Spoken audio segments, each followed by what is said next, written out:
here we are. Welcome, everybody. This is Neuropa. What's up?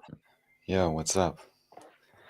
Hi, everyone in chat and elsewhere in the present and the future and the past. Welcome.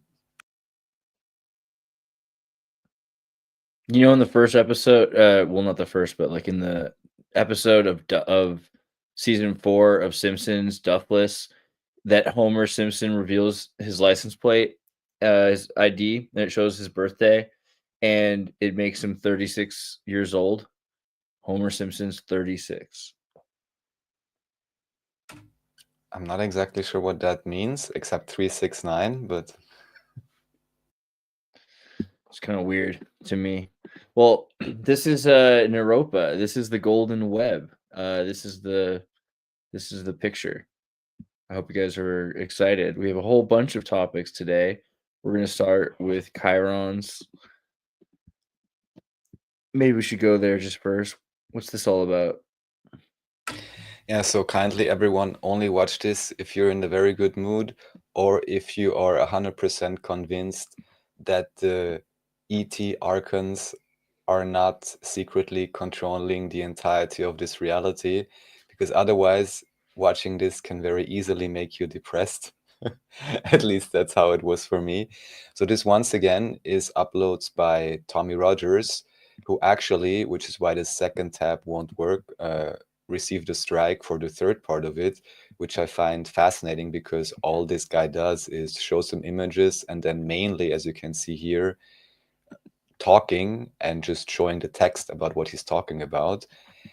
I can tell you it is highly interesting because I'm sure many of you are familiar with Jordan Maxwell and how, you have the birth canal and the money flows between the banks and the doctor is, receiving you into this life, all the Admiralty law, money magic, and electricity connections. And in Chiron's Last, the Golden Web, there's especially these electricity harvest matrix connections being made, tied into the English language. And at least according to his research and what he's presenting, it really does appear as if almost every single relevant word and expression is coded. Now, the open question is, of course, which he states, is that whether or not this means that we are secretly controlled by some, whatever it means, alien etheric source, and therefore the language is modeled like this, or, which I can only hope so, nobody really knows about the mystery of death, and the controllers of this matrix merely constructed the English language to make it appear as if they would know, or if you can catch my drift, cast a longer shadow than they actually are tall, right? But it is truly amazing. This documentary, I think I got through the second part as well. You can easily find the third part on Rumble, again on Tommy Rogers' channel. Maybe later I'll update the link list, but it should be easy enough to find. And the first two parts are here, and they are deep enough, I would say. Yeah, there's too many examples. Maybe you want to skip into one of them, just wherever the text is, and we can just read 2 or 3 sentences of it. Okay, here it's talking about something Hebrew. Let me jump back a little bit to see if okay, so the spine is the intent. Let me see if I can also do a speed. Okay, that's the leader. The spine is the antenna that receives the electric signals so that we believe this matrix reality to be legitimate. It's also shown in the Hebrew language where Seder also means message dispatch spine. We receive the messages of the matrix through the antenna known as the spine, which also dispatches messages back to the mainframe computer to relay the necessary signals that formulate the code that our brain will then decode in this reality. The spine antenna is a receiver transmitter that sends electrical signals up to our brain so that the brain can process the code and enable the senses to respond to the input of the electrical stimuli that is being sent from the mainframe matrix computer of Saturn. This is shown by the Hebrew word meshosha,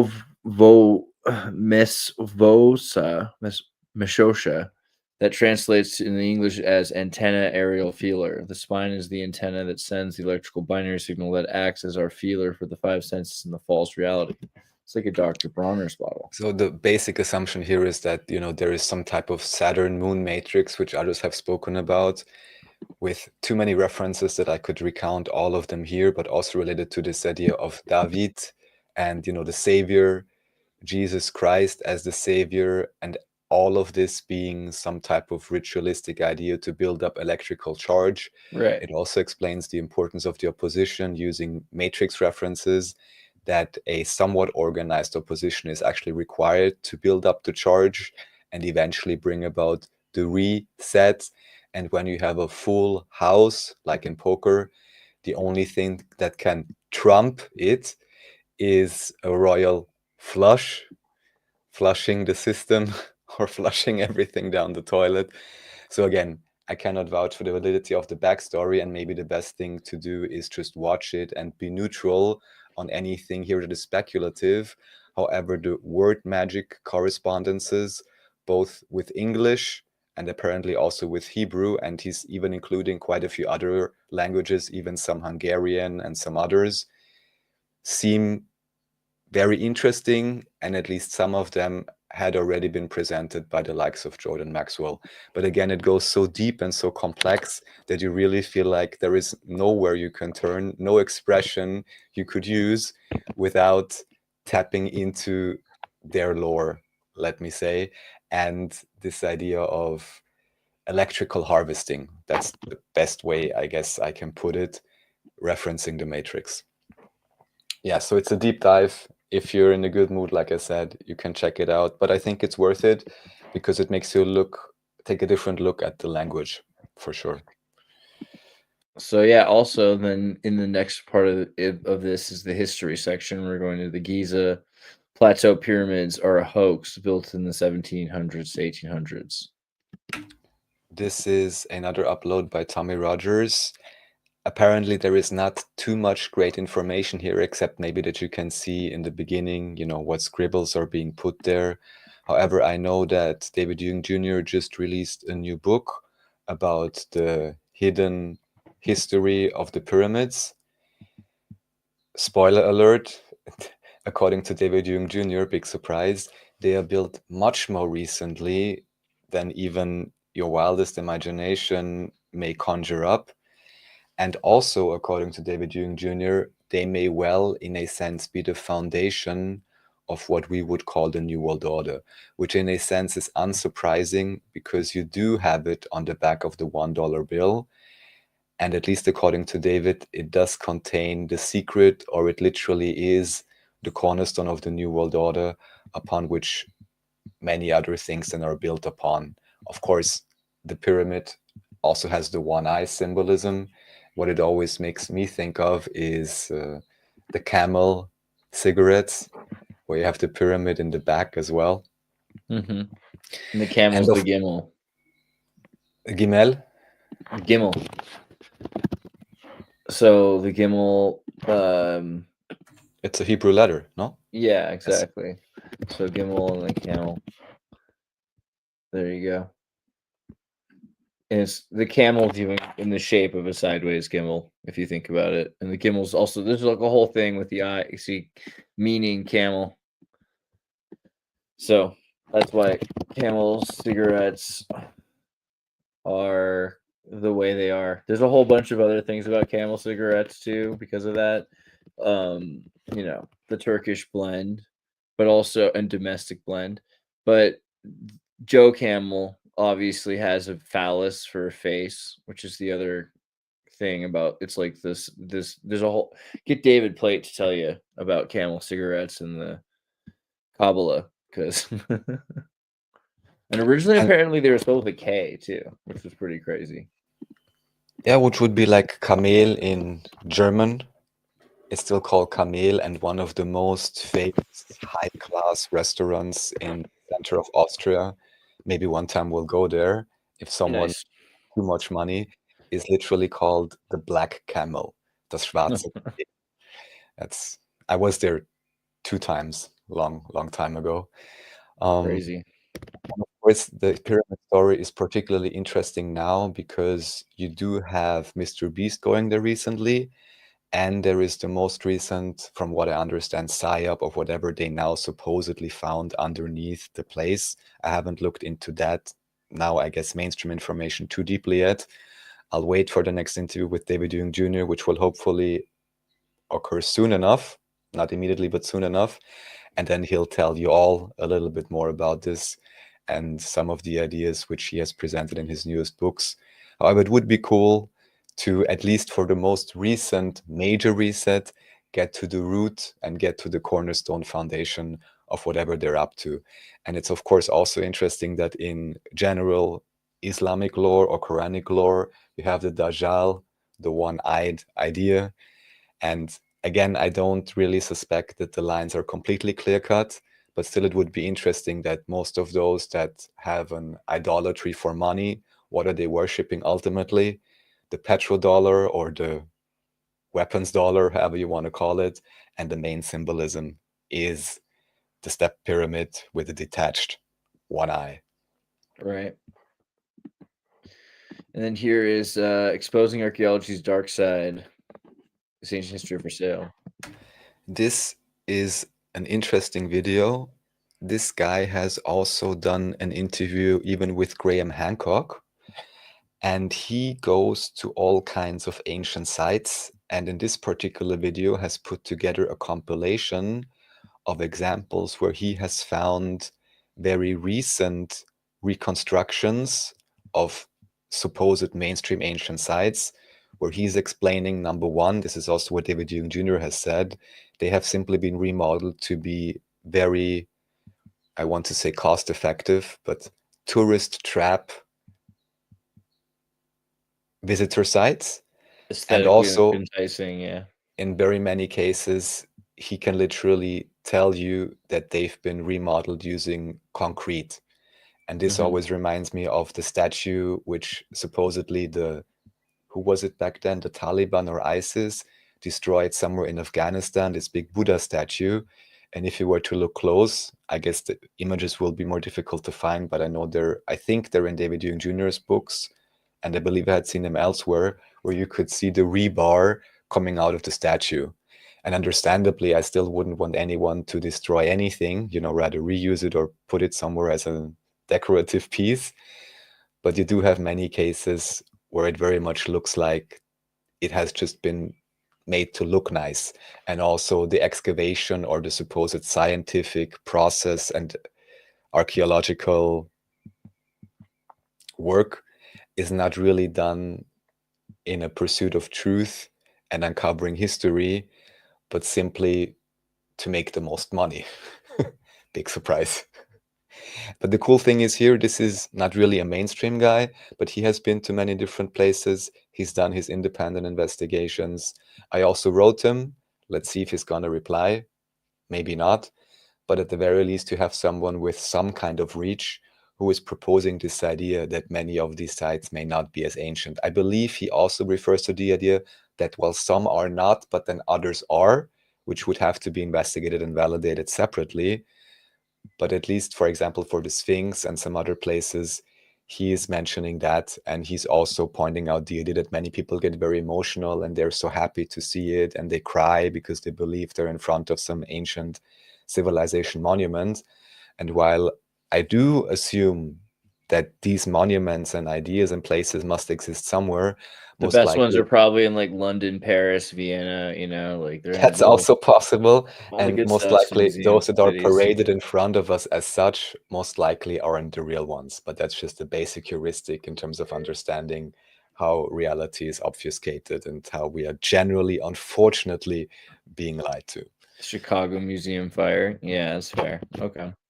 And then here's The Plan of the Ages by Silas Speaks.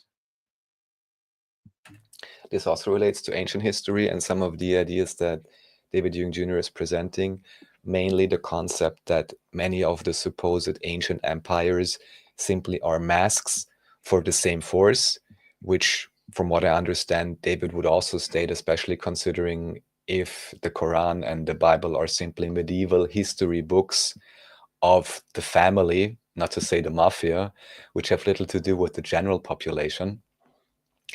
And that's, I think, just a great supplemental or a great perspective. If someone likes alternative history, it's definitely worth checking out this video. This is another individual that I wrote, and let's see if he's interested in maybe having a discussion, maybe even with you as well, or in whatever form, because he certainly has a very critical and interesting view on history.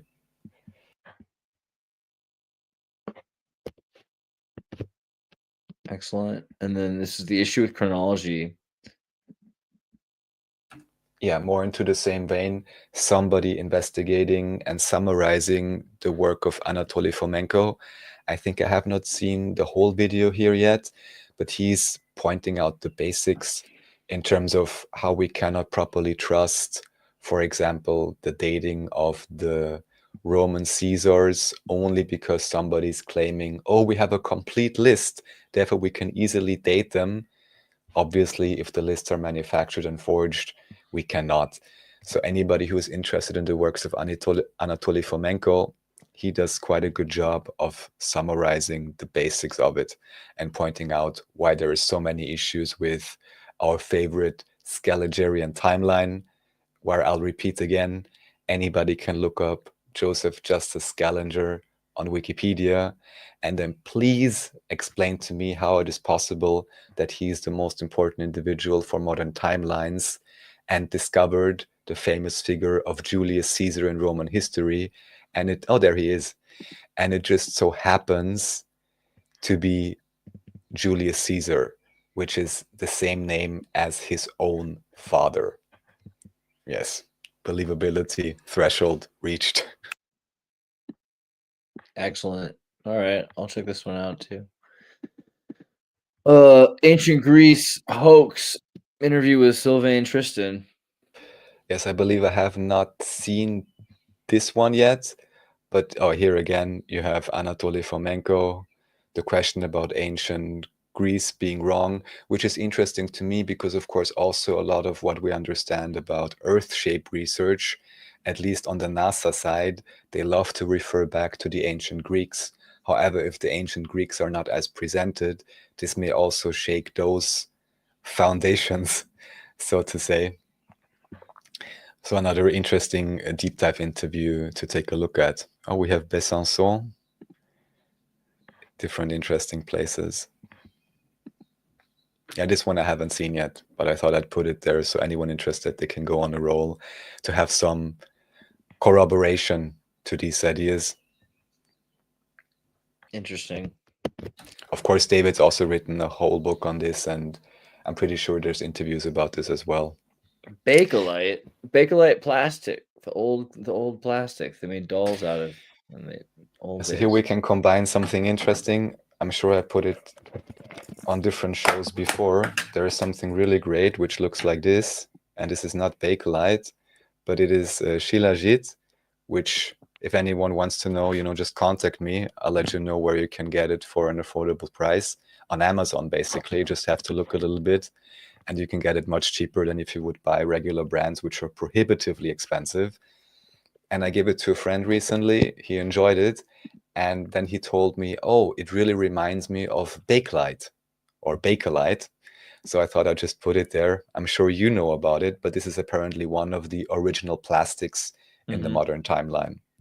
Yeah, I have a bunch of Bakelite stuff randomly. I have from the 50s and 60s, my like Bakelite rotary phones and plastic phone, like really thick plastic things made out of Bakelite, but also Bakelite dolls and Bakelite jewelry. They particularly the dolls sticks out to me, but Bakelite jewelry and Bakelite pool balls, right? There's all kinds of things that they use Bakelite for. It's a pretty interesting material.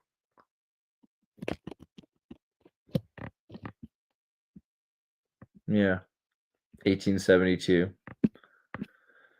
The first semi-commercial Bakelite machine. Yeah, I mean, just kind of like classic plastic, resin plastic. Okay, so John Amos Comminius. This was pointed out to me by Johnny Enoch, whom we've interviewed on a recent Team Rabbit Hole interview together with Julia, and this was merely, we were joking about names. I don't really know anything about this guy, but I just thought I'd put him there because he seems to be one of the Comminius, I believe, is even one of the programs in the European Union for student exchange or something along those lines.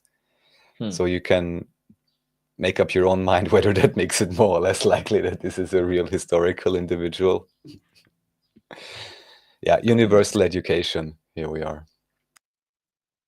So Kamensky goes here because his name was John Amos Kamensky, but his westernized name was Comminius instead of Kamensky. Interesting. Yeah, I can't say much about him, but he may be an interesting, supposedly historical figure to investigate. And This Ibrahim guy, Traore. this is not really old history, but recent history. Apparently, this individual has taken over which country? Burkina Faso. And for the first time in a very long time has been kicking out the colonial powers and also more or less nationalized the natural resources. Of course, from what I understand now, he may be realigning himself to Russia because I assume, especially in a third world country, you need some type of first world allies with lots of financial, political, and military prowess if you want to sustain yourself as a leader.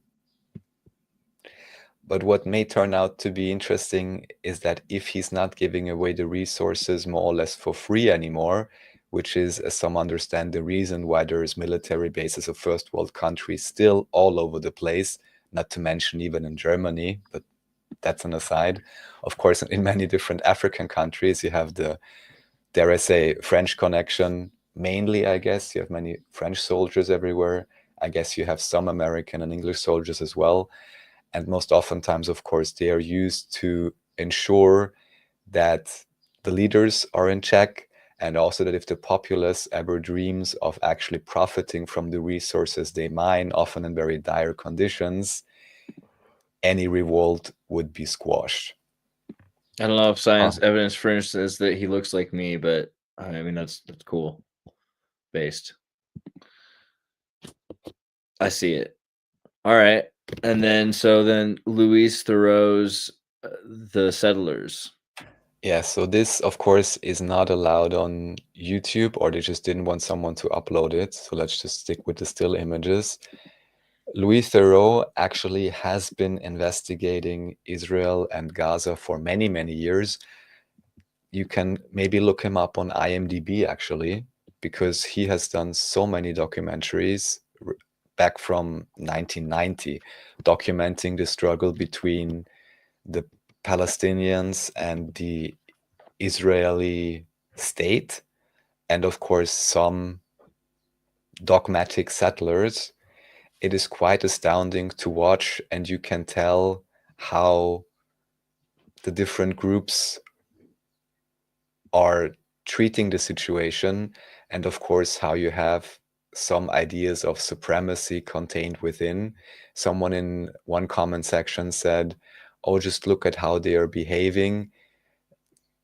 What I find very interesting is that so many Israelis actually are recent immigrants, and also quite many of those seem to be quite on the forefront of the settler movement and think it is completely okay to quote unquote settle the land, and even, and this is what I find quite astounding and disturbing, prevent Palestinian farmers who may well have been born in the area even to go olive picking. There's repeated cases of this. And at the same time, what you also have, one of the individuals shown in that movie, who is supposedly the grandmother of the settler movement, she talks with Louise the Rose and she says, well, don't you know they are misreporting everything? And here I will say, I brought this up many times before, there is a Twitter or X channel called Gaza Wood, which shows that yes, some of these incidents very much are made for TV. But then again, we have to ask the question, how many widely publicized events these days truly are real, and how many of them are made for TV like in Hollywood? However, what she says is that it's always just a snippet, and it is not fair to portray the settlers as violent in any way, shape, or form. And what she proceeds to do then, which I find curious, is she goes up to Louise the Rose and she is pushing him, and then she's expecting him to push her back. And she said, and at the end of the conversation, or during it, she says, well, this is what usually happens. So she's suggesting that there is a one-sided aggression. And then when the aggression would ever happen from the other side, in her mind, from the Israeli settler side, this is then taken on film and widely publicized without any context, which I find is a curious idea and could possibly, I do not know, be projection.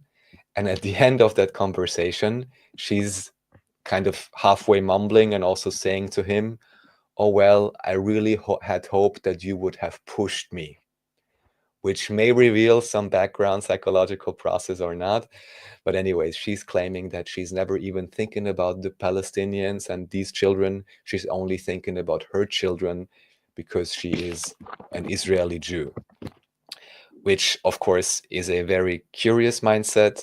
But ultimately, why I'm bringing this up is also because so much of this understanding, of course, is based on the idea that the land is called Judea. And as one of women explains in that documentary, this means it's the land of the Jews from 4,000 years ago. And one guy even says, well, don't you understand? This land has been our holy land even before Mohammed was in third grade. I don't know if Mohammed ever attended third grade, but this is where it really gets to the core of the issue with alternative history, and to be clear for oneself whether the history is correct or not, because so often history is being used to give an excuse, let me just put it very mildly, for bullying behavior or for any type of supremacist ideology. We have the very same thing in Europe with nationalism and in many other cases. But I think this is where alternative history or a neutral look at history really could potentially, eventually, if people are willing to learn, help to dissolve conflicts, because it would remove this fertile ground for any type of supremacist ideology based on quote unquote history or heritage. And Right. also what I Weaponized. find interesting, and I believe David Jung Jr. has pointed this out to me as well, and it is a big question, why is nobody properly helping the Palestinians? So for example, why is Jordan and Egypt not simply opening up the borders? This is what I would do, I guess. If I were a neighboring Arab country, I would just be like, well, we have enough space in the desert or wherever, and they're already living more or less in a desert land or a dry land. We would have enough space to settle all of them, and let's just, get this over with and end the conflict. But it very much appears, number one, of course, that the conflict is held up deliberately, and anyone, even from the Israeli side, who would have strong political power to end the conflict is simply removed. At the same time, conflict is fueled. I believe there's even documents stating, guess 3 times who originally funded and created Hamas. And there's even the more recent documentary featuring Israeli Secret Service agents. And I believe they also say something along those lines, that Israel is heavily involved on the back end in just ensuring, just as I mentioned earlier with the electric charge, the opposition remains and can always reform. However, the open question is also whether the so-called Palestinians did something or did not do something potentially even 50 or 100 years ago, and there is some type of multi-generational grudge, whereas they're even today not being helped by other Arab or Muslim countries, which to me is completely insane, because if I am being punished, not even for the sins of my father, but my great-grandfather, to me that is beyond insanity. But as we understand, especially certain elite individuals do think and plan in generations.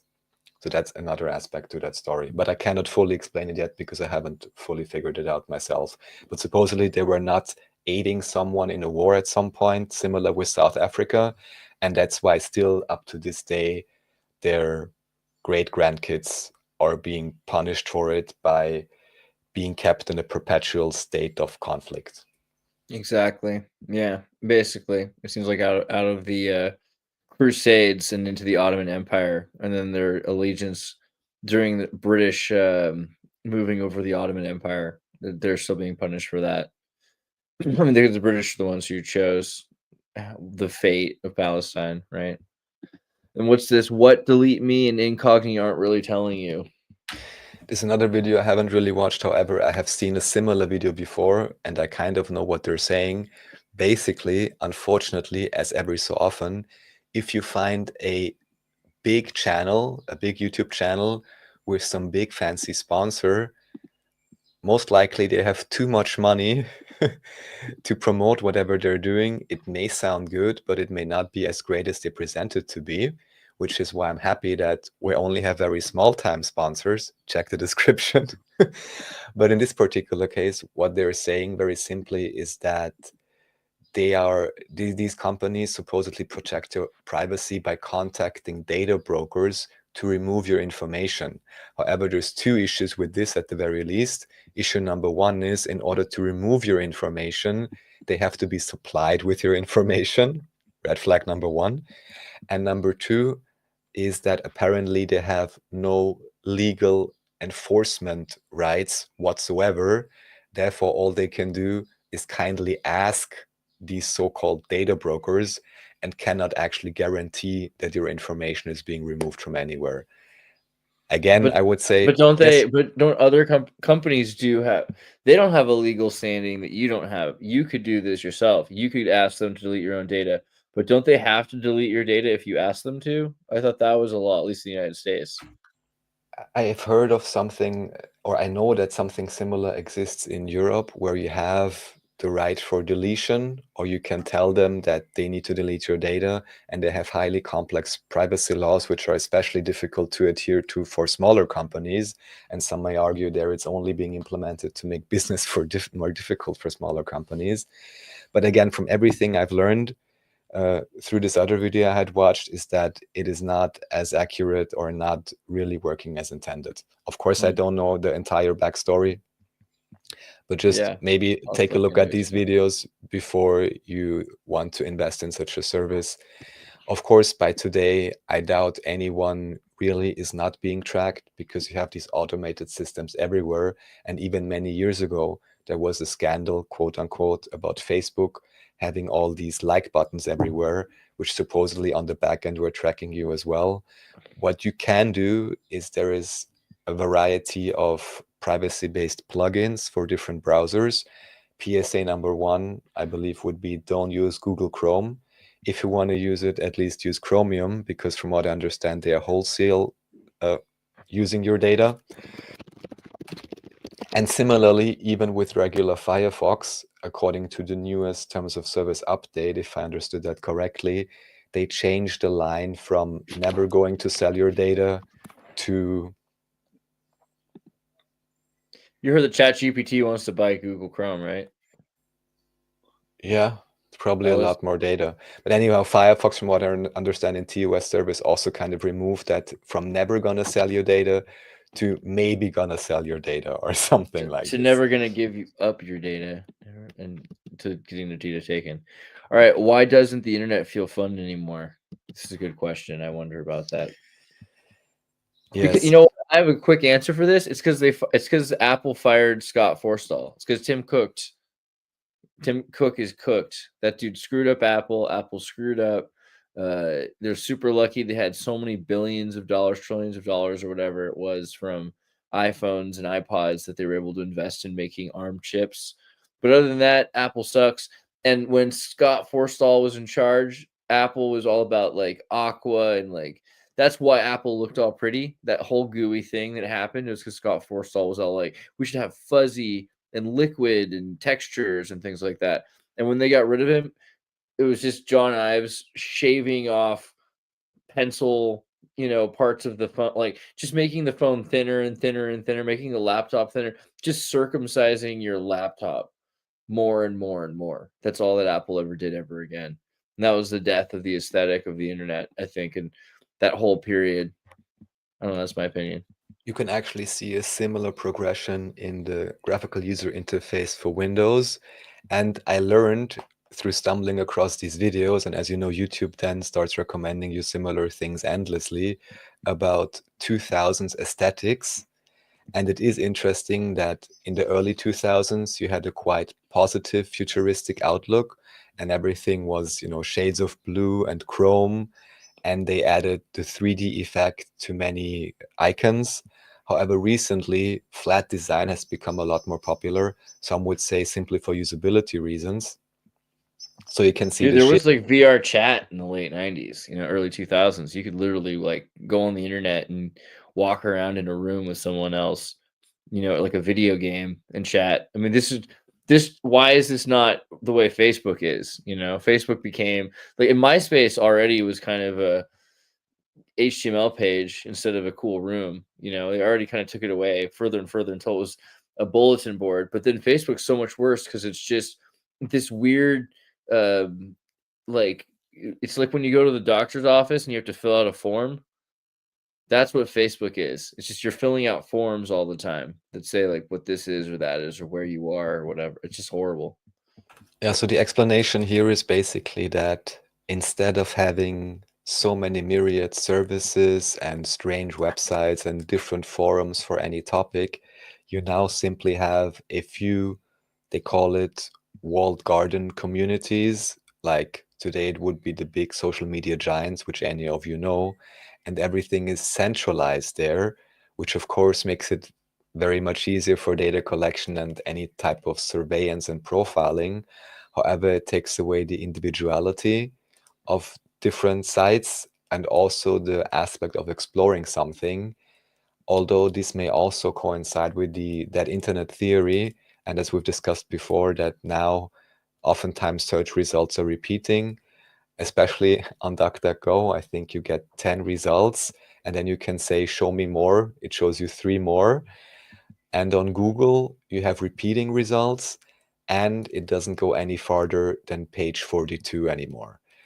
And in general, also due to algorithmic change, on at least where I can tell on platforms like Facebook, it has become a lot less interesting because number one, everything is monetized, so you only get reach if you put money into it.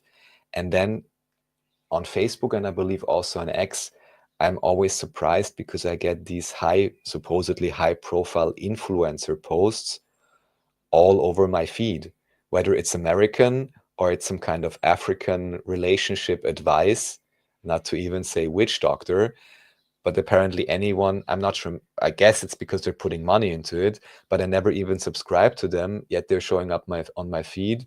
However, only because I'm friends with someone on Facebook doesn't guarantee me at all that I will ever actually get to see their updates.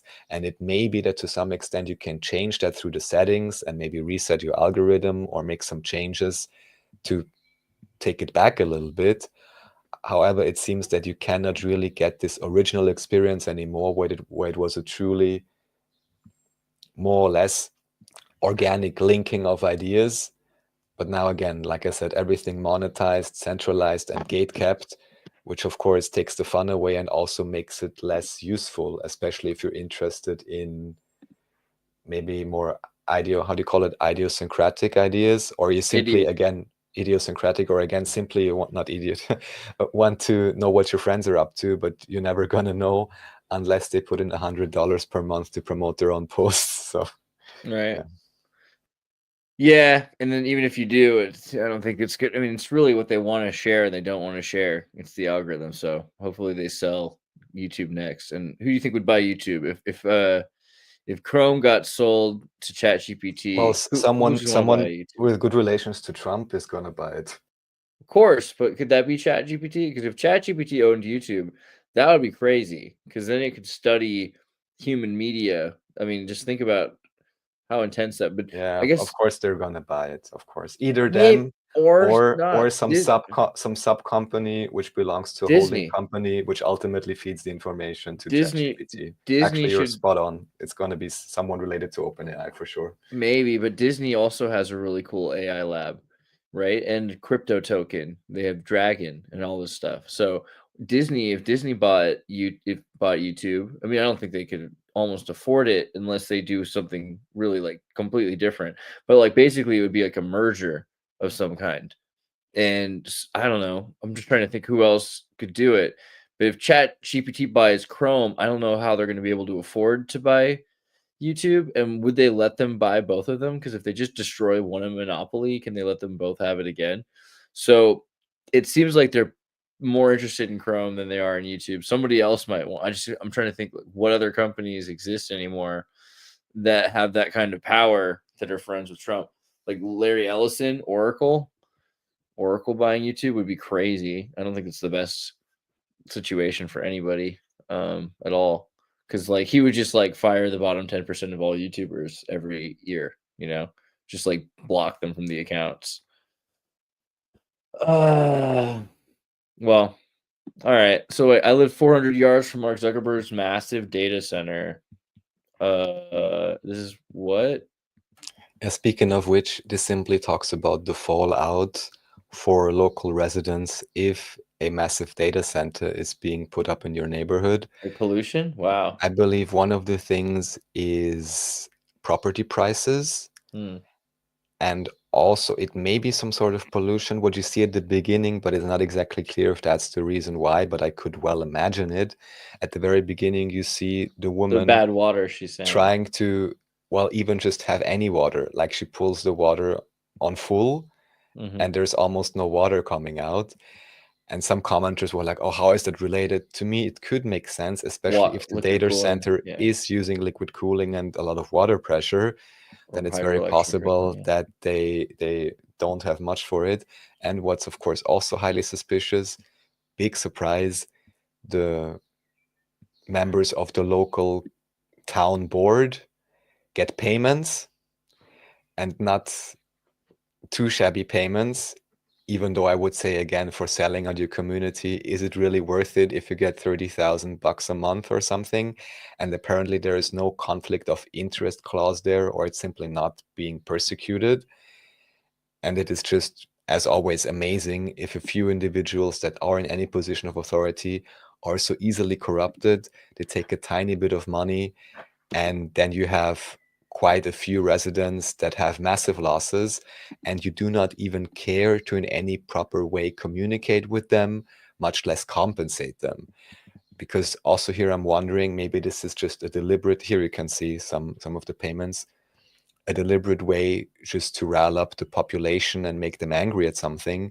But I'm really surprised that, especially if there is so much money in the bank for these data center companies, why don't they in some way, shape or form simply pay off those that would be the loudest critics? Not saying that that would make it okay, but I'm kind of surprised that they don't use funds for that, almost as if they want to stir up opposition or people that complain understandably so.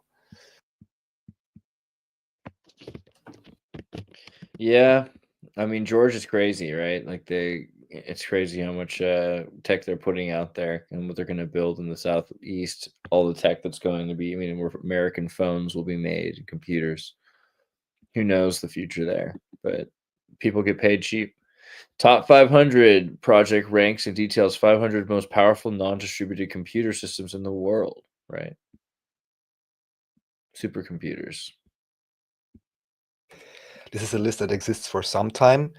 To me, when I was following these things more closely, it appeared more exciting maybe 15 years ago or something like that. Now, of course, you have some of these ultra clusters, and of course, we have to mention these are the ones that are publicly known. So I would Exactly. only expect that there are other types of machines, maybe with other architectures, or maybe just vastly more computing power.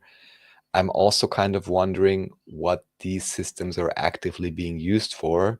I only know that quite some time ago there was an effort to do a distributed computing system, for example, for calculation of protein folding, whereby Hewlett now Packard El Capitan does the Nuclear Security Administration. This is the #1 most powerful supercomputer that's declassified on the list. Nuclear Security Administration.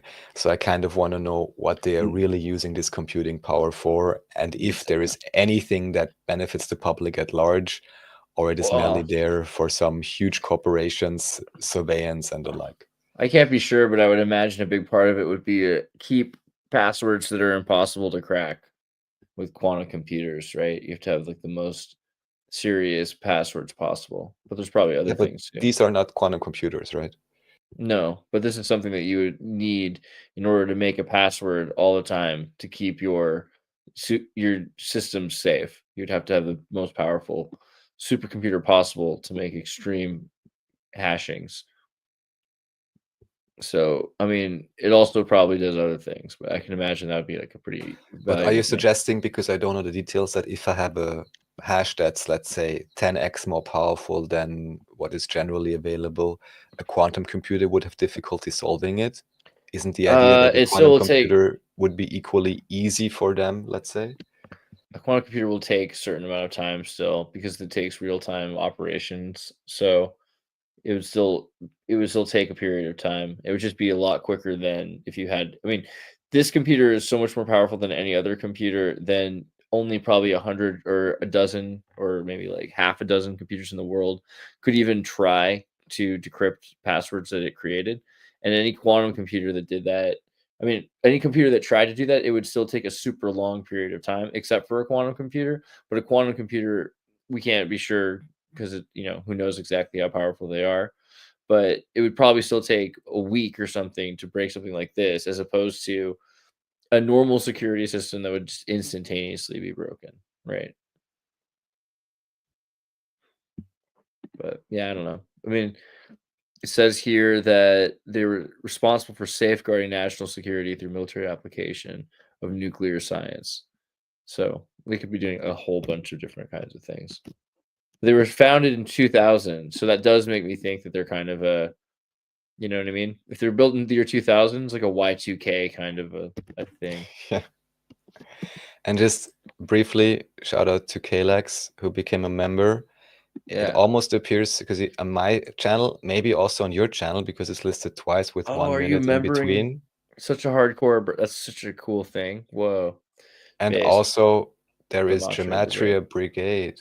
Gematria Brigade. I think Glad that's to on your have you here. channel. I like your silhouette. It's a pretty cool Rorschach from Watchmen looking kind of guy. I'm not sure if that's what it was, but maybe it's the shadow. Okay, how video game graphics lost their magic. Yeah, it's sad, dude. Video games were like so good in 2013. Now they're delaying Grand Theft Auto until May 2026, a year from now, bro. There's many videos about this now, and also there has been this uproar with modern graphics technologies. Also Unreal Engine basically necessitating blurriness and so on. Some people asking if their eyesight is turning bad, but no, it's actually how the graphics are created. Yeah. And I think, yeah, this is, I believe, the It's video not which it's not is, Unreal Engine's fault. It's just like people suck now. People suck at optimization. Nobody cares to do optimization. They keep thinking that these like software uh saves that exist, like for instance, upscaling and things like that. Those things are very practical if there's nothing else that you can do. But you shouldn't make that your reliant like show pony. You shouldn't use that as your optimization. That's not optimization. That's like a save. That's something you do afterwards. You're like, oh, and here's something we can do to make it better. And you look at these games now, and nobody cares to do the optimization. So there's these huge files. They look like crap, and then they just say, oh, well, just put some ray tracing on it. It's like, no, don't just put ray tracing on it. I mean, don't you? I mean, and show me any sub $500 GPU or even more that can even properly do ray tracing on native resolutions without yeah, stuttering. and the nanite So thing for sure. Yeah, nanites are cool. Ray tracing is cool, but it's nothing that's going to make your game any better. And it's not necessary to make your game look good. Like, hold on, like just really quickly, yeah, ray he's tracing. he's What's it also called? talking about this. Cyberpunk. I Look at that. Oh yeah. Can you look like back and on and off here? Just look at on and off. Okay, so this is what people keep talking about, like ray tracing. So here's right here. Here's ray tracing off. Here's ray tracing on. I mean, is it that much better? Because you're losing half of your frame rate for it. Here's ray tracing off. Here's ray tracing on. Okay, like Okay, is it really is this really that big of a deal? Like, look at it. It doesn't look that Well, much all I better, like know, I recently got what is it? Radeon. No, I should really know this. 7600 XT, which is like a medium level card of the now still newest generation of Radeon cards. And even with my previous card, which was an RX 580, which is literally from 2019, I could run Cyberpunk 2077 on 1080p on, I think, medium quality settings with really good frame rates. With the new card, I think I can have it on high quality settings with good frame rates. But as soon as I turn on ray tracing, everything yeah. grinds to a halt and it's Yeah. unusable.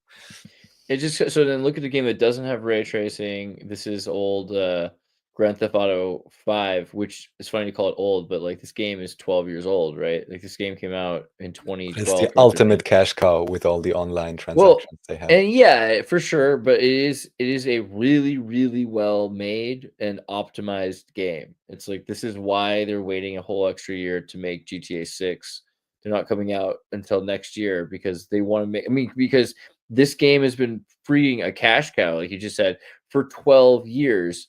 There's infinite new stories that keep coming out for Grand Theft Auto Online. There's a whole mission here where you join the Church of Scientology, but it's called Epsilon, and then Well, you have to like kill the prophet and you make like billions of dollars. It's an insane game. Like there's a lot, and the next game is gonna be like 500.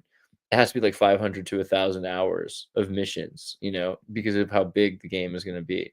So that has to be the the standard for how a game should be, and there's a reason why nobody wants to compete with that. But this is a perfect example of a well optimized game. And again, it was made and optimized for machines 12 years ago, and nobody's doing that anymore. No one's optimizing games properly.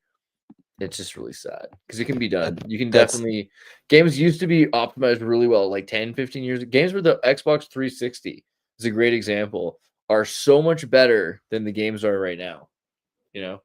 another great argument by that video I showed previously, which everyone who wants to know. The link list is always below the video. Is actually for readability. So how much of the screen do you actually truly focus on, which is of course a very small segment. All the rest is fluff. And even showing an example, because one company that kind of stuck to it up to this day is Nintendo. They have always been looked down upon because, oh, you're releasing a new console or new game, your graphics compared to what is top tier standard now actually look bad. However, that is not the main point, and also there's something to do with aesthetics. And the guys asking the questions, how many games do you remember, and were they actually attempting a photorealistic vision, or did they have great style?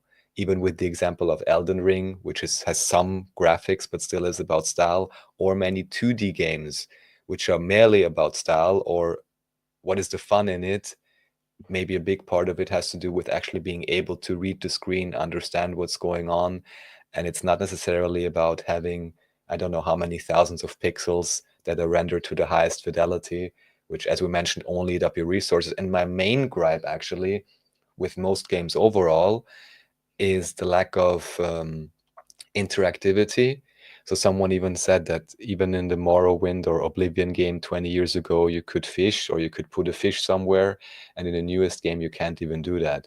So then everything looks really nice. And one other example in the video is you have a super high definition, let's say, tool hanging on a wall or on the floor. It looks really cool, but of course you approach it. And since it's not interactive, you can't do anything with it. It's just a graphic, right? Or the idea that it has so dumbed down, similar to the internet idea, that there is no more joy in exploring because everything that can be interacted with is marked with an outline in an exploration game, for example, and everything else is just a fancy graphic that you can't do anything with. So that's my one gripe, interactivity. And the other thing is, let's say, background logic or emergent behavior. There is one video on YouTube which says, I waited 24 hours in every GTA game. And for example, in GTA 3 even, you have individuals randomly getting into a fight and the police or the emergency services arriving, this or that. And then in GTA 4, for example, nothing happens at all. I think GTA 5 is a bit improved again, but here I'm always wondering, why is there so little emergent behavior, especially in open world games, which is, at least to me, what makes any game interesting, if you have emergent behavior and it's not only scripted or only following along and only reacting to what you're doing. Because what you want to do in these games, you want to simulate a living world, or you want to have a story generator. One game here I can always recommend is RimWorld, just because it's only 2D. It's quite detailed, has many mods, and is such a game which is based upon story and emotion and all of that. And that doesn't require high fidelity graphics at all. Because also, of course, we have the imagination part, just like why people say, oh, the book is better than the movie. Why? Because you actually imagined the movie by yourself rather than being presented with a ready-made thing which you may or may not enjoy. Legit. Okay. So then what about Proc Gen Arcana? Speaking of which, maybe someday, when I'm not sure what has to align, the stars or something else, I will again play a pen and paper role-playing game, which is the idea of sitting together with your friends, simply having a sheet of paper, if that, which is your character, having a few dice, having a game master that simulates the world and the reality, and having a few protagonists. So I thought I have to add this to the link list for anyone who is interested in that, or even just likes to imagine worlds or play around with things. This is based on procedural generation, and it allows you to create maps, here we say for whole realms, cities, villages, and so on, at the click of a mouse, which can be great if you ever either just want to build a world, even if you would, for example, write your own novel and you want to create a world for it. This could also help, and especially for pen and paper role-playing games, or even game development or anything else imaginative, you can quickly generate new maps and worlds, which otherwise, of course, takes up a lot of time. Welcome to Rapland. That's cool. Interesting. Village generator. Wow, very cool. Okay, and this is called what about Proc Gen Arcana? Cool. All right, and then the don't buy stuff from old AI people. Yeah, just in the vein of being scammed, this is actually a fun video to watch. It's about ads that were popping up somewhere, which Facebook ads with fake declare people, yeah. that, oh, there is a clearance sale. Look at old Granny. She's been doing this for 70 years and she's about to retire in 3 months. This Boomer is the traps, very yeah. last stock. And the great thing about it is that you have these real individuals advertising for it and promoting it. However, they are simply paid actors from Fiverr, which this guy even could easily look up and find that this is what they are. That's And of course, amazing. you're being sold supposedly vintage, high quality handicraft goods, From and they China. actually are $2.50 Temu goods, or insert whatever Made from an super old broker grandpa, discount yeah. with questionable sourcing, working conditions, and materials. But it's being That's so upsold to good. you through AI images and a few hired Ah. actors. See, like, these are ideas that I could have, but, like, I can't imagine ever taking myself seriously enough to execute on a scam like this. This is such a ridiculous. How can you even look yourself in the mirror if you're really going around doing this? This is so bad. Oh, but you could totally do it, you know? Like, you could totally be like, these are grandma's cookies that I ordered for you from, the middleman. This is just so messed up. And just to shout out, he actually has one sponsor that is, I believe, a data broker contacting service or identity theft. I'm Aw. not sure how well these work anyways, but yeah, in any case. Jesus. All right. Then Le Jugement des Anges. What's this? Okay, how did I find this video? What do you think? I mean, I guess you were recommended it because it's from an African ministry channel on YouTube. No, I mean, it would be cool if this is what YouTube thought I was into.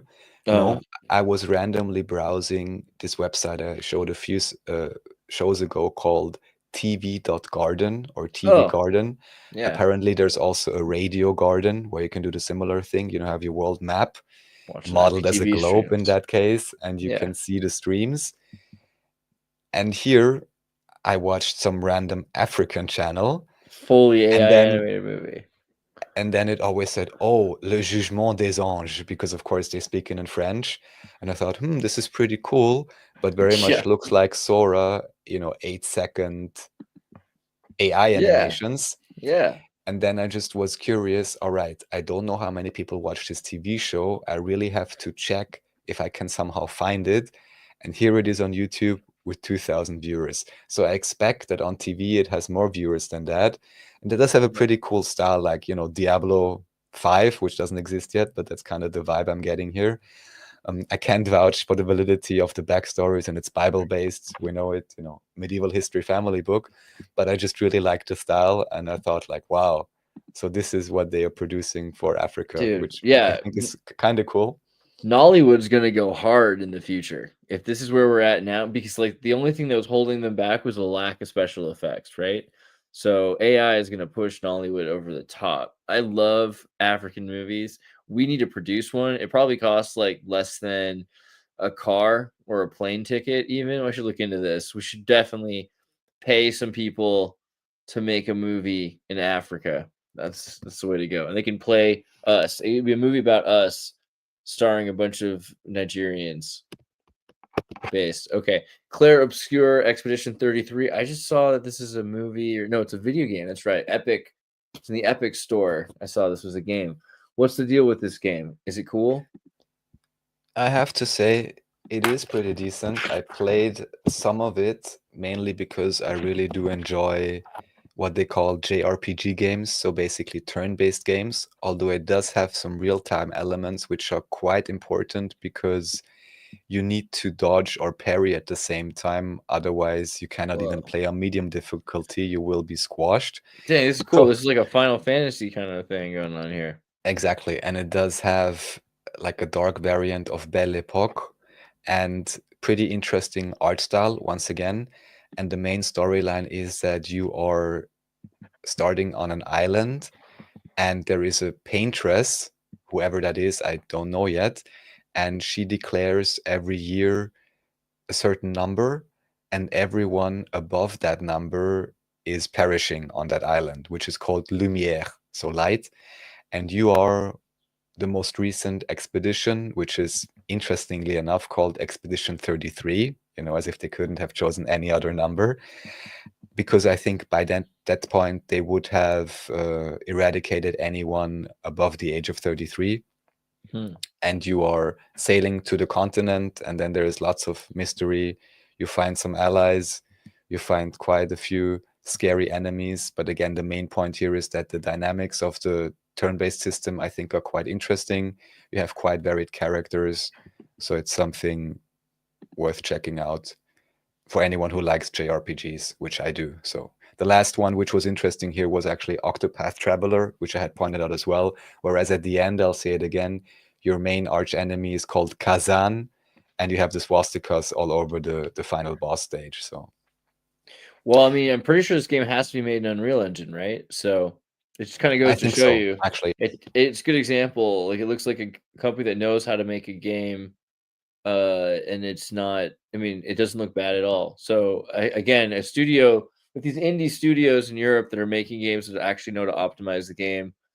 That's all I'm saying, man. It can be done in Unreal Engine. You just have to care. Like this looks great. I'm gonna definitely pick this up. I'll look at it. Hey, where did you get? You say like you get game codes, right? Like you can buy. Is that like legal, right? You could buy Steam codes. Is it like a website? Well, actually, so there are sites, and strangely enough, I recently saw a video about this, and apparently it works like this. So if you do find these game code sites, some of them are using codes that have been refunded and they somehow scraped them or something along those lines. And there are at least a few messages by certain developers that tell you, and it's not me saying this, it's these developers saying this. They're saying before you buy these keys on so-called gray market sites, there's a few sites which are let's say, accredited because they're actually fresh keys and maybe a little bit discounted.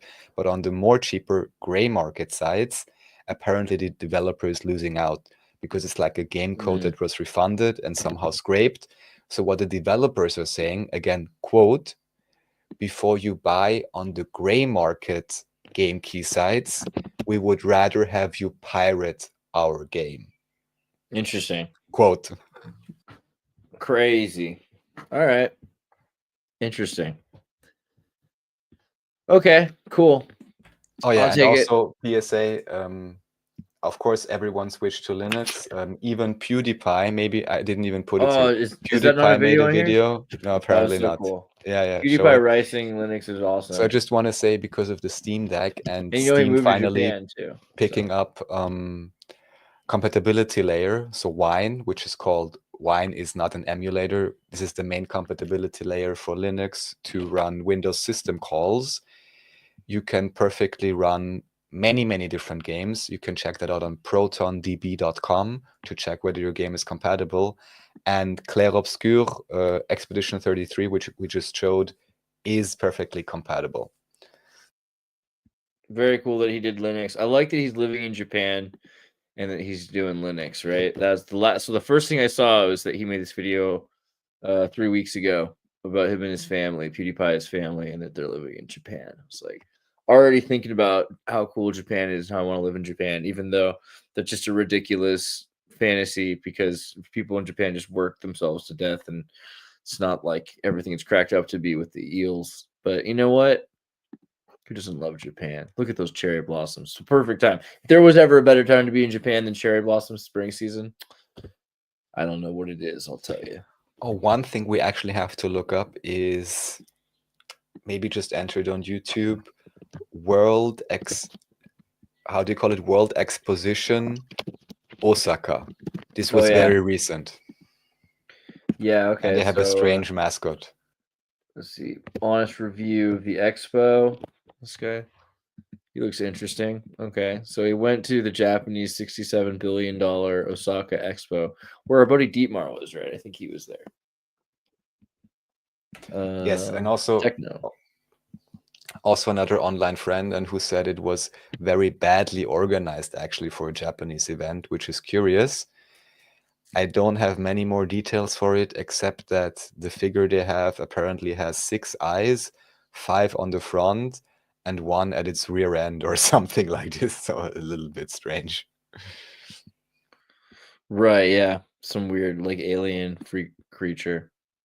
So it's like a Burning Man thing and very weird. Whoa. Holograms. Nice.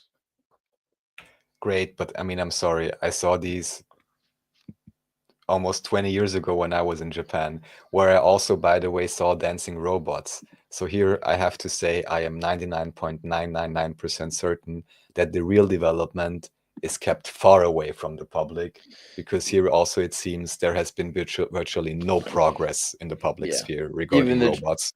The Japanese are just they're getting old and tired, man. That's what's going on. There are not enough people working on this stuff anymore that want to work, you know? It's Japan. Okay, so the Royal Secret and the Rose Croix. Rose Croix. So this is a article by someone investigating the Masonic power structure. I think there's nothing too fancy or crazy here. Anyone who has really investigated this may have seen these maps before, but for anyone who has no clue about it, it's certainly interesting to see. You have the connections to all these higher order so-called Scottish Rite Masonry, everything beyond the Blue Lodges, which are the first 3 grades. However, it only truly gets interesting well after that. And then you have this whole system, but we're going to talk about it a little bit more on the next links, I believe. Yes, we are. Okay, so Conclave. Okay, this is just in between. This movie was apparently released about 6 months ago. I haven't seen it. My mom where liked it. You have, where you have a individual being elected to be the Pope, And then he received laparoscopic hysterectomy. And then after being elected Pope, he has his uterus removed. And this, of course, ties in fair and square to the concept of the hermaphrodite savior, potentially goddess cult, where some people have claimed for quite some time that Christianity actually is a goddess cult. Here we have some interesting translations where I would, of course, argue that it may well be that even these original documents may be manufactured, but still the translations may well stand.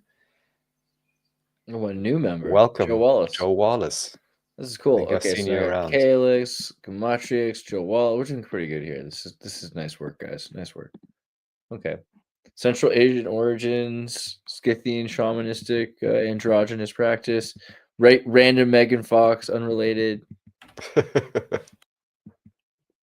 Miley Cyrus. Wow. What?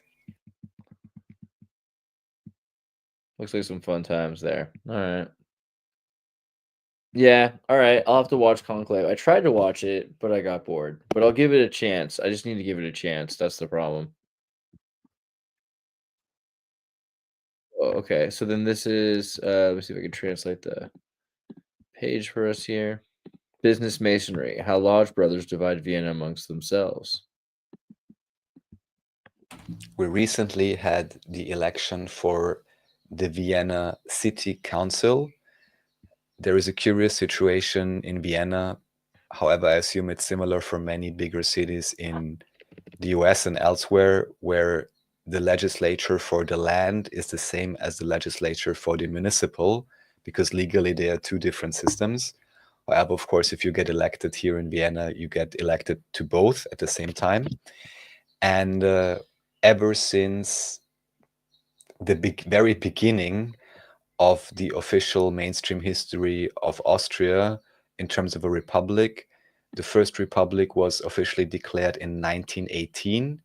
And ever since then, Vienna was a social democrat run city, of course, with the exception of the Second World War mustache man regime. And what is curious is that this is a confirmation not only from this website, but also from a recent podcast with a former Mason who has been a Mason in Austria for 25 years. And he's dropping quite a few names, discussing quite a few cases, which is very interesting to listen to. However, what it shows here is that the Vienna mayor is a Freemason, and that also on their voting list, you have the first 10 or 11 individuals, and the Social Democrats, I believe by now, this is their internal regulation, that they always put up one male, one female, because they are so egalitarian, supposedly.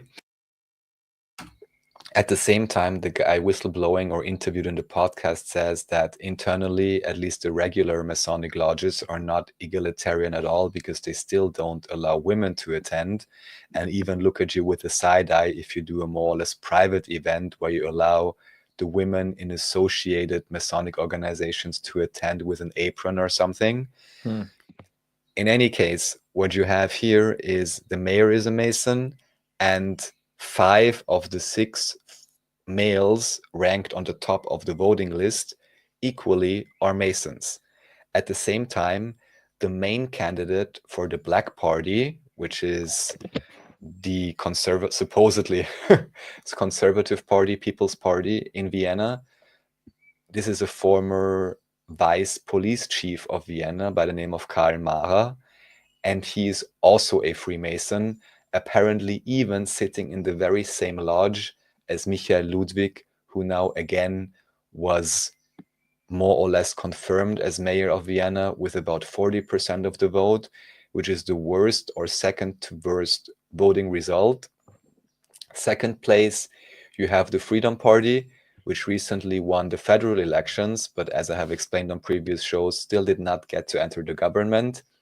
And here again, you have, they like to call it corridor sanitaire, or you could simply call it a firewall, where they ensure to do anything and everything to prevent the Blue Party or Freedom Party from participating in government, even though democratically one could very well argue, well, you have a first party with 40%, you have a second party with 25%. Why don't they try to get together and find some type of compromise or consensus?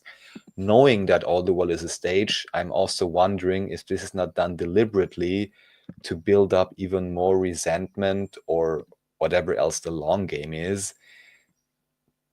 But it certainly does not appear to be very democratic, because if I consider myself to be the steward or interested in a democratic system, I would want the government to have the largest possible approval and representation of the voters' will within the government, of course, that they should be steering policy. However, instead, what you will have now is 40% of the Social Democrats, and then 11 or 12% of whatever small time strange party as an add-on. And since Vienna has been ruled by the Social Democrats for so long, you can expect how much influence this second party will have. Probably very little, as has been exemplified by the previous Viennese administrations, where you had the Green Party and then the Liberal Party, but they didn't really get to do anything, because it's not only the city government, you have all the city services which are run by the government, you have the hospitals which are run by the local government, all the nurses and so on. And you have, the guy who's picking up your trash. And then what you have is you have all sorts of educational institutions and other organizations, which are also more or less known to be courtyard organizations or court, I'm not sure how you would call it in English, but basically attached to the party just as well. Hooray for democracy. Well, we'll have to see the future of European politics over the summer. Things are about to change, I think, a little bit. Vertlos's Beton Gold. What's this all about? This is actually from the Austrian Broadcasting Corporation, so the official mainstream state news, with the big I logo. Mm-hmm. This is an interesting investigation because they explain how certain apps have recently become popular, which allow for crowdfunding of construction projects. However, due to the recent downturn in economic boom for construction, here it is explained very well in this graphic. You have a certain amount of money that you need, and then you get the rest from the bank. And since they upped the minimum capital requirements after the banking crisis of 2008, the construction project companies, there's always separate entity companies created just for the construction of a building. I'm pretty sure Trump did similar things, which is why he was able to go bankrupt so many times with these organizations. Yeah, because limited liability companies, yeah. Exactly, they're detached from the holding or whatever else. However, so it is nice as long as it works, and the small-time investors can make, I think the offers are about 7-8%. However, if there's any issue with the project, let us not assume there's anything nefarious. So whether there is or whether it's just economic downturn, the project has to be sold, the land has to be sold, or something along those lines. It's of course always very shady with all the subcontracting companies for construction itself. As far as I understand, it is quite possible to do all kinds of shady dealings through these multiple subcontractors, who then eventually may hire some workers from the east that you don't have to properly care for, pay less and all of that. So however, if there is any issue, the first to get their money back, of course, is the bank. And the crowdfund investors are in a set of investor class which is the least privileged within these deals. So it is very well possible then that if there is any issue at all with the project, all the crowdfunding investors, as you can see here, they get €0 or dollars back at all. Even though there technically would be some type of legal representation, the app claims, but that doesn't seem to be very effective. By now, according to this report, the app has stopped advertising these type of projects, but the individuals featured here basically show you that more than 50% of the projects they invested in basically went bankrupt. And they have no proper recourse. Of course, a small time investor also probably doesn't have the time or the funds for a more detailed legal analysis or any type of countermeasures.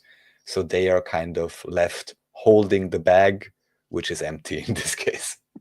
Swindled. Wow, that's crazy.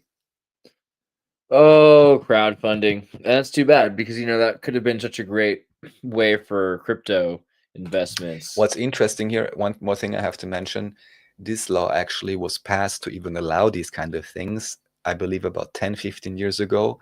If I remember correctly, this was also pushed by an individual by the name of Heini Staudinger, who is a quite well-known entrepreneur in Austria. He even ran during the last presidential election without really big chances, and he took some, let's say, interesting eco health Gaia type positions in terms of wanting to speak for the environment and speak for the earth and things like that.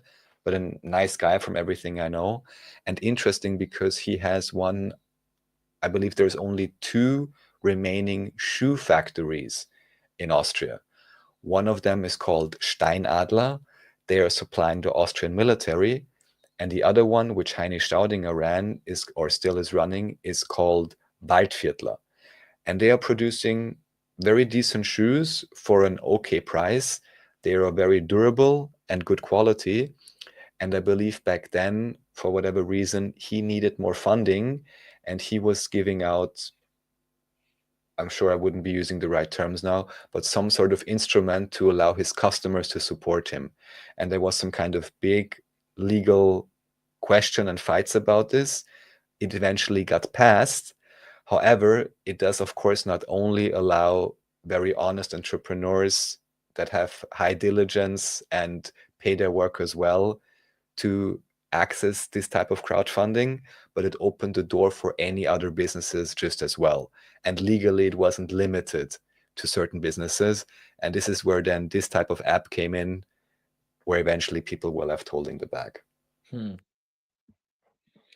Yeah, I mean, we had some pretty bad real estate, bank manipulations as well in the West or in America, but it seems like something that they could have foreseen coming.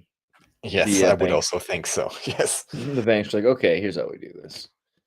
Okay, and this is Kampf Kitzbühel. We are still in East Styria, aka Austria. Kitzbühel is one of the most famous skiing spots, and even for 40 years, it has been known to be a prime tourist destination, especially for wealthy Austrians, wealthy Germans, and wealthy whoever that want to enjoy the Austrian mountains and see one of the most famous ski racings, which is held there every year. And of course, the issue you have is not only, or actually not some gentrification, which is an issue that many districts face in many big cities, but this is a small town village where technically, in order to have a residence, you would need to be, how do they call this? In German, they say Hauptwohnsitz. So this should be your main residence where you remain for at least 6 months in a year. However, just like this guy is pointing out, he's a neighbor of one recently constructed villa, and he can tell that the individuals are never really there, maybe a month during the year. And there is little that the local government does to prevent this. And I'm not sure if this is a topic that comes up here, whether to some extent they are profiting from it directly.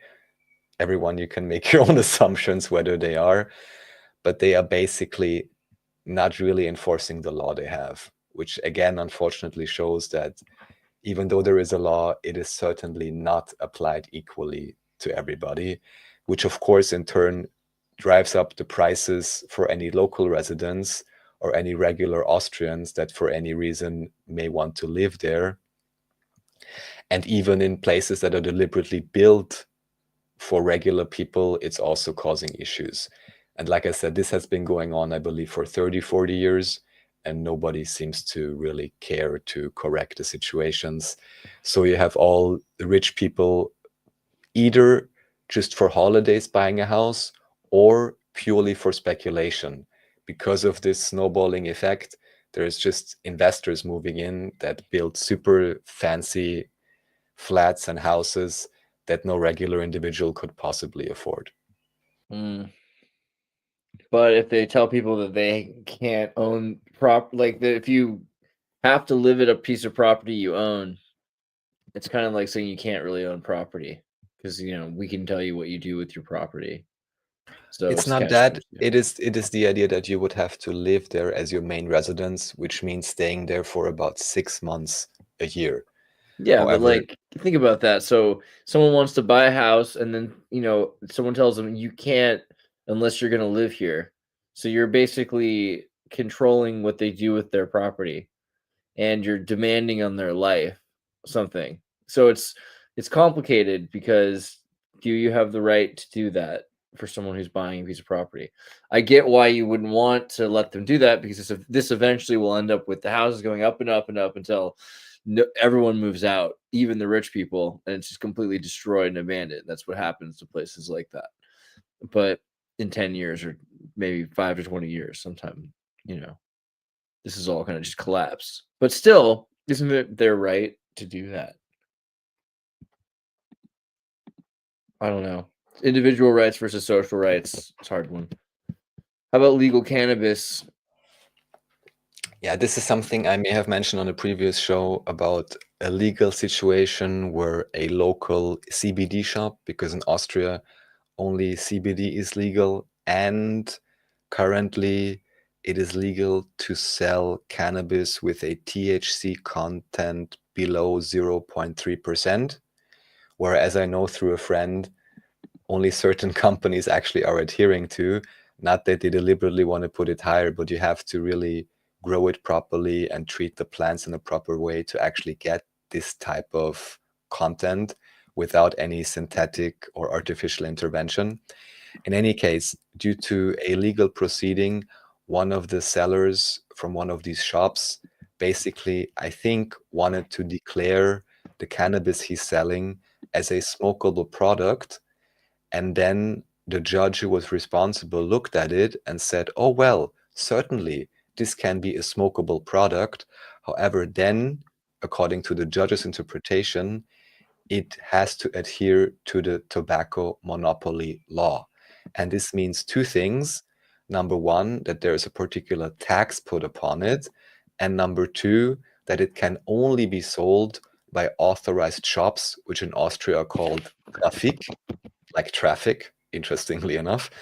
And because the judge ruled that, and even the insane government went to enforce it, so they literally went around looking at CBD shops and checking them whether they are still selling anything, because during that time, technically, legally, they would not be allowed to sell it. So it cost a huge amount of money.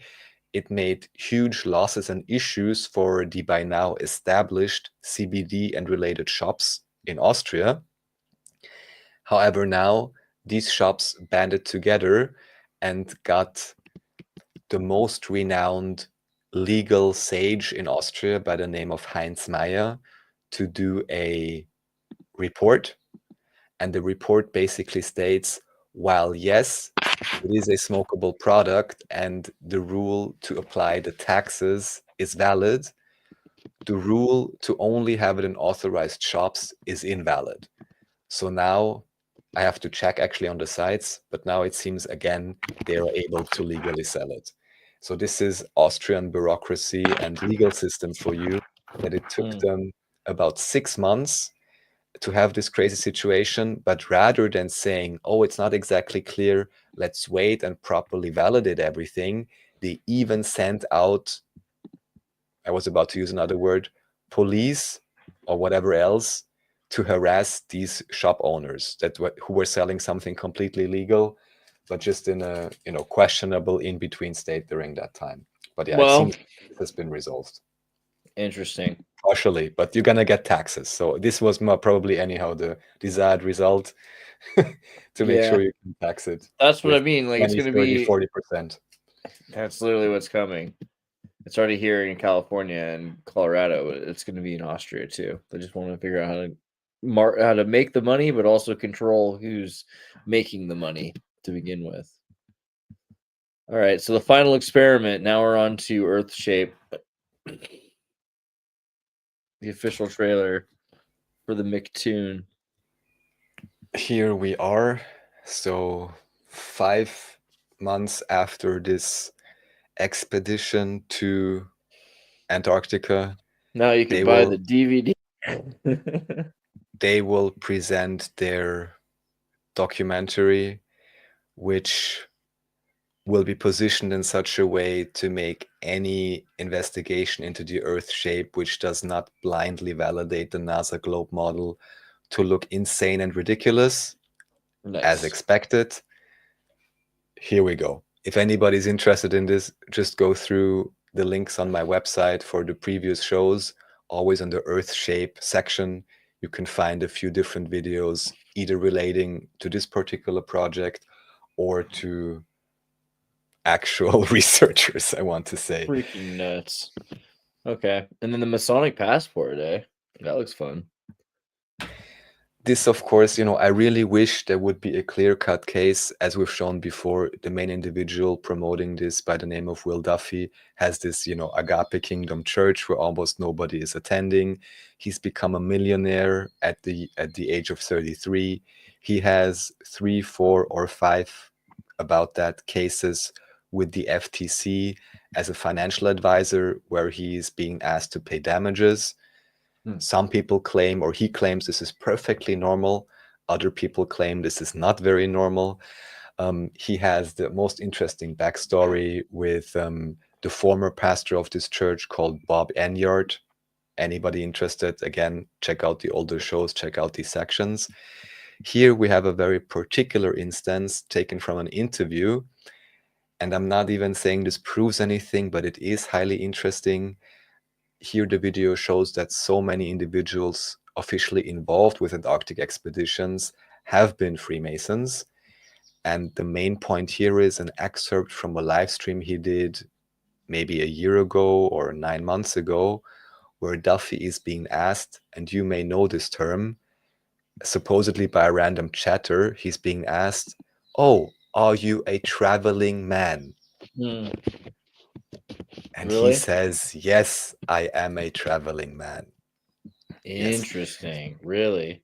And traveling man basically refers to the idea that if you are somewhere which is not your home and you are a Freemason, you could be asked that question in order to be identified as a Freemason and then ideally be offered to stay at the local lodge, which I find, I want to say, kind of cute and also funny.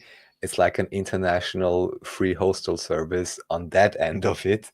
If it were only that, I would be all for it. However, of course, as always, with the obfuscation and the misrepresentation and all of these things, not the biggest fan. God. So he said, yeah. What did he say, though? What was his response? Maybe scroll through, and somewhere you should see the live stream excerpt. I'll see if I find it myself. At the very beginning there, or in the tent? I'm checking. Okay.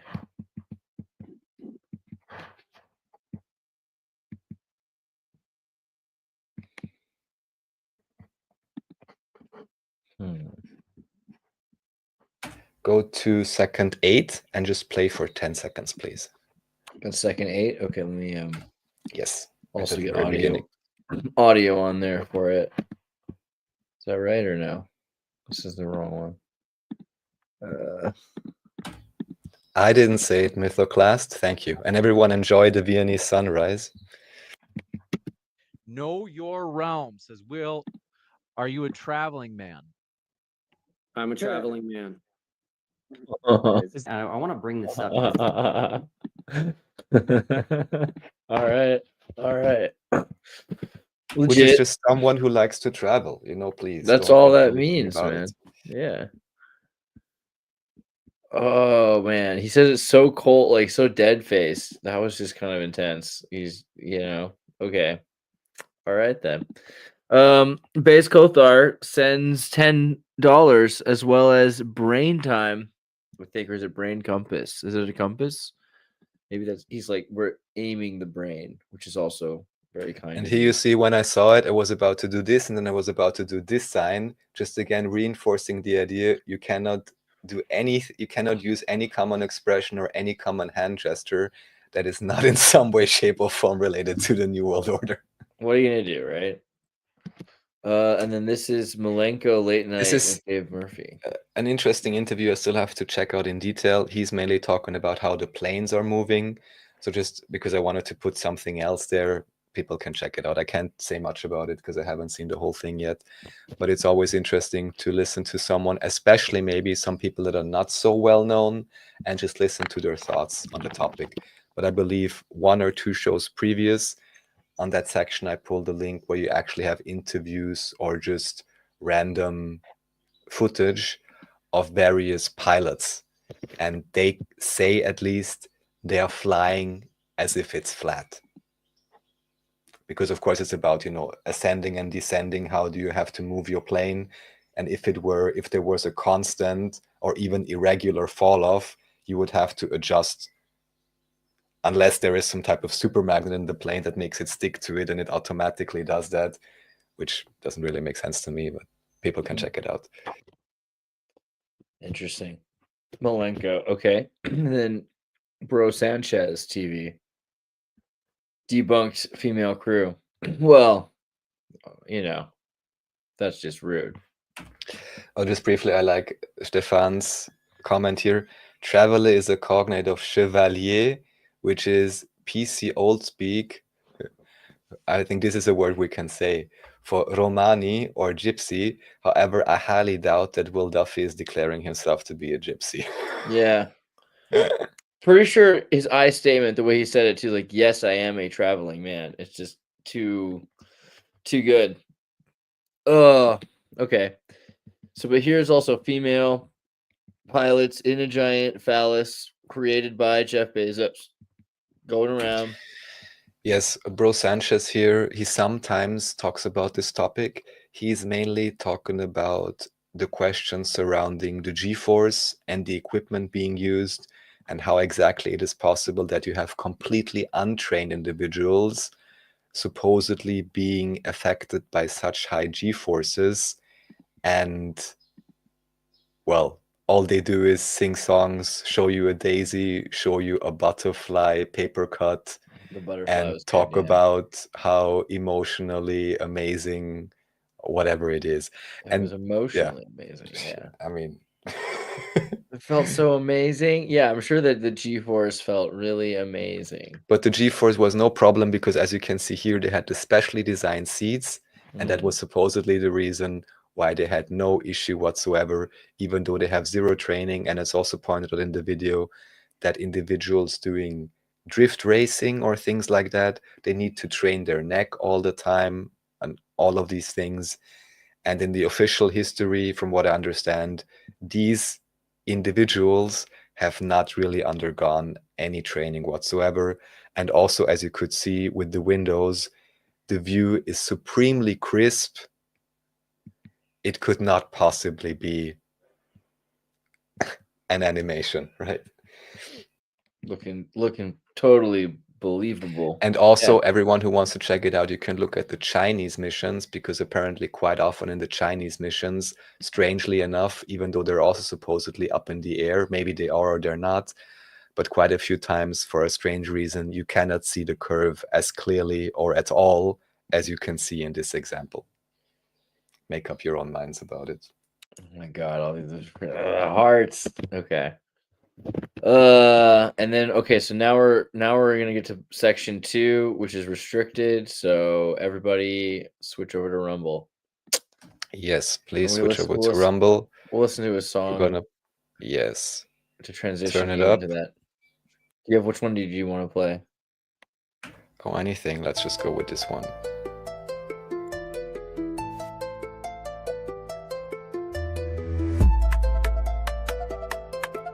Go on now. Get on out of here. Get on Rumble. Yes, everyone, below we have the links to all of Andreas's channels, including Rumble. You can also, oh yeah, important. If you don't like Rumble for any reason, and also, I'm going to turn this down a little bit, you don't like ads, which I can completely understand.